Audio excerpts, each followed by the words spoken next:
Hello everyone, welcome back. Today we're flying out the Tempest 2.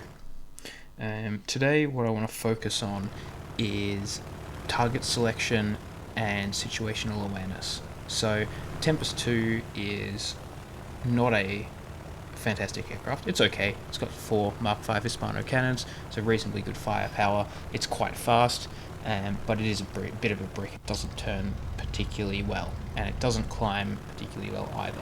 Although in this battle you'll see that doesn't particularly matter because no one appears to be climbing that well.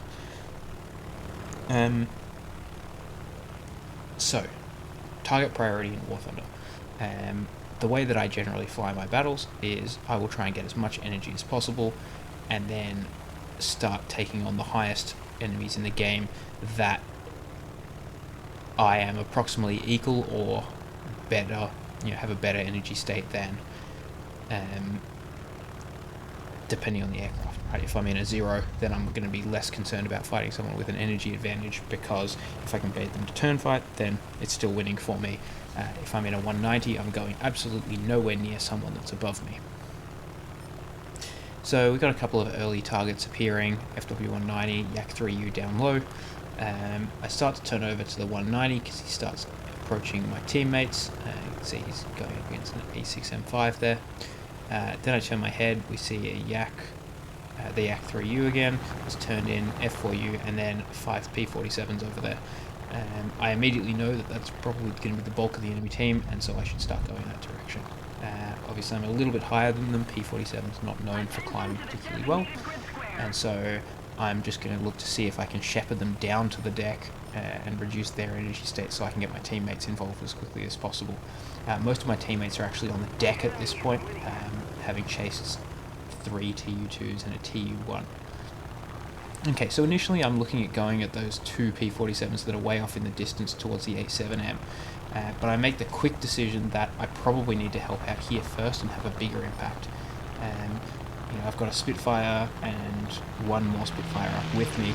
They're on worse energy states than me and worse energy states than the P-47, and so my decision is that if I can make a big impact here by potentially saving those 2 Spitfires, then it puts the rest of our team in a much better position to save the game.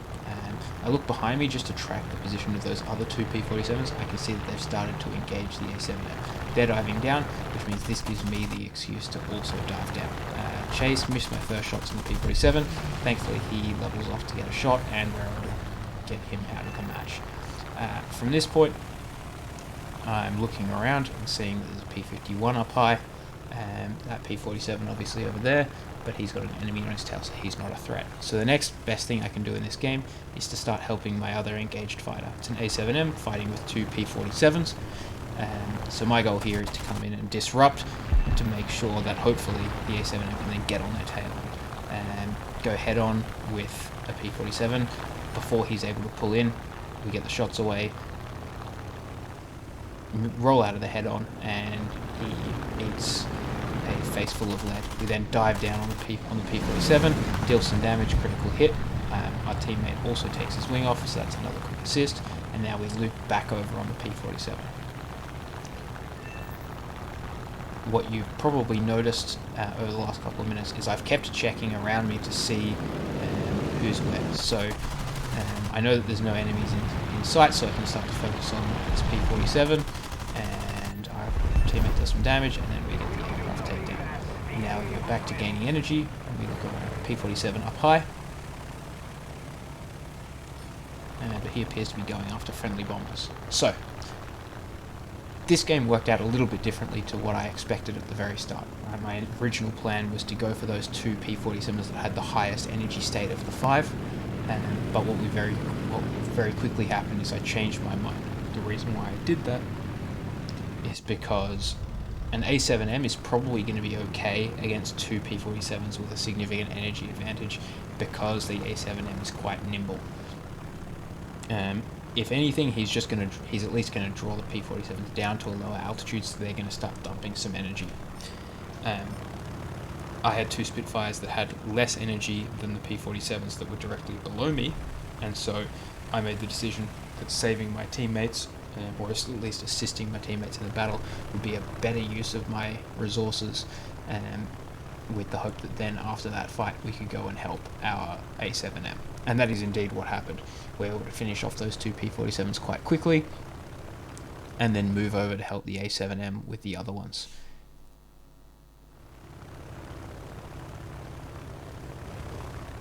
The next thing to keep in mind is camera control. So obviously at this stage of the game it's much less important because we're just cleaning up the final kills, but we were seeing earlier in the game that even when I was diving in and looking to get shots on enemies, so we take some lead, and unfortunately we get a spark, but it must have been some lag, it didn't register, but never mind, the guy bins it into a hill anyways. We kept looking around to make sure that we had no people coming in on our tail, which is really important. If you're going to dump a whole bunch of energy, you need to make sure that you know what's happening around you so that you don't get someone diving on you from a massive energy state, especially in something like this which is not so nimble and just ruining your day. So from here there's not much else interesting that happens in the battle. There's a B-17, there's a A-26, and the B-17 gets taken down pretty quickly, and then the A-26 dies a couple of kilometers before I can get there. So as you can see at the end of battle screen, we had 3 kills, 1 assist, 6,000 research points, obviously reduced to about 2,000 because of the fact that I'm researching a tier 6 aircraft. So overall quite a good game, especially in a machine that's not exactly the best. That's about all I want to talk about. Good target selection is really important. Situational awareness, camera control, really important. I'll see you next time.